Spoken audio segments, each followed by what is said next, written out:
Hello cats. I'm continuing on solving kinematics problems using no equations, so let's get back into it right now.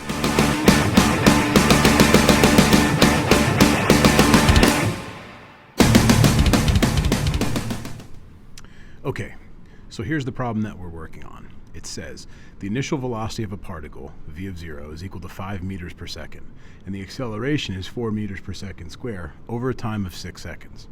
So the question wants us to find the velocity of the particle at 6 seconds, v of 6, and also over those 6 seconds it wants us to find the displacement.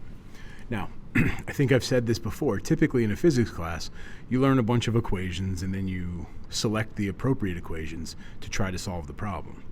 I think a better tact is to do that second and basically solve all the problems using a velocity graph first. Okay? Now just to review, on a velocity graph, when you draw it, the slope is equal to the acceleration, the slope of the velocity graph, and the area underneath it would be equal to a distance, which we call displacement.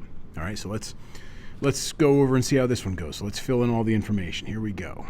So if I draw an axis and then an x-axis, although it's actually a t-axis and the y-axis is v. This is a velocity graph. Now it says the initial velocity is 5 meters per second, so that's 5. Then it says as an acceleration of 4. So basically we know it's a positively sloped line, right? And we know that the slope is 4, so I'm just going to write that acceleration is 4. Now bring this down, and we know that the change in time was 6 seconds, all right? So I know that that amount of time is 6. Okay, so let's see what we have. Now, if the acceleration is 4, what that means is, and you should probably say this out loud to yourself, is it means that every second the velocity increases by 4.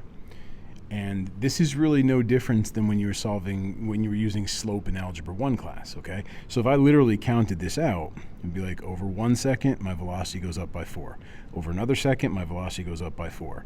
Third second, velocity is up by another 4. Another 4, another 4, and last second, another 4.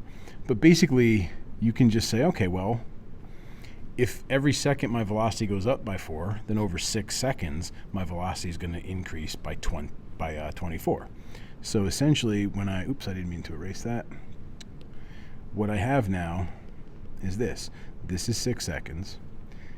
This right here has to be 24, and the original was 5, the original velocity. Now all I have to do is I have to calculate the velocity at 6 seconds, which is not that bad because it's right here. That y-coordinate, since this is a velocity graph, would be 29. So the final velocity at the end of 6 seconds, or v of 6, is equal to 29 meters per second. So that answers that. Now the displacement part of this, we basically have to just calculate all of that area underneath the velocity curve. But luckily the velocity curve is linear, so really, if you look at it, we're just going to be looking at a rectangle, which has an area of 30, 5 times 6, and then a triangle. So this one's going to be 6 times 24 divided by 2.